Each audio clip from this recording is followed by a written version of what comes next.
What if I told you that in the United States, long before horror movies existed, terrified families dug up the graves of their loved ones, not out of cruelty, but out of fear that the dead were killing the living?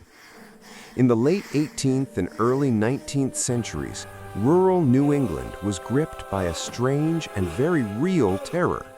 This was not a legend from medieval Europe, but a historical reality that unfolded in states like Rhode Island, Connecticut, and Vermont. Families truly believed that their deceased relatives were rising from the grave to drain the life from the living. This period would later be known by historians as the New England Vampire Panic, and it reveals a haunting side of early American history that most textbooks never mention. The story begins with tuberculosis, then called consumption. It was one of the deadliest diseases in America at the time, slowly wasting victims away. Entire families would fall ill one by one, first a mother, then a child, then a sibling. To people who had no understanding of bacteria or airborne disease, this pattern felt unnatural. How could the dead still be harming the living unless they were somehow alive themselves? In 1793, in a small Rhode Island town, the Brown family became the most famous victims of this fear. George Brown lost his wife Mary to consumption. Months later, his daughter Mary Olive died as well. When his son Edwin began showing the same symptoms, pale skin, coughing blood, growing weaker by the day, the community reached a terrifying conclusion.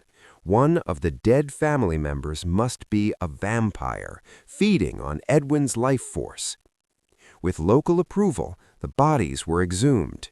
Mary Brown and Mary Olive were found decomposed as expected, but Edwin's sister Mercy, who had died only weeks earlier and been buried in a frozen grave, looked disturbingly well preserved.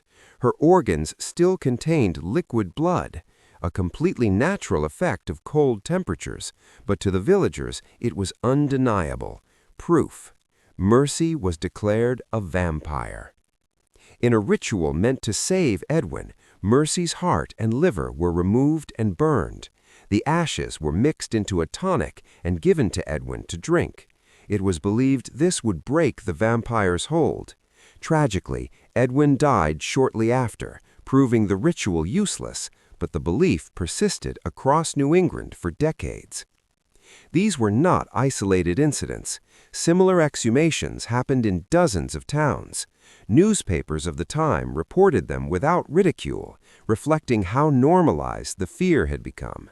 Even respected community leaders supported these actions, showing how deeply desperation can override reason when science is absent. What makes this story even more unsettling is that it happened during the Age of Enlightenment, a time often celebrated for rational thought and progress in America. While cities were advancing, rural communities were still fighting invisible enemies with ancient superstition. Eventually, medical science caught up. Doctors discovered that tuberculosis was contagious, not supernatural. As understanding spread, the panic faded, graves were left undisturbed, and America quietly buried one of its strangest chapters. Yet the New England vampire panic stands as a chilling reminder. Fear can turn ordinary people into believers of the unthinkable.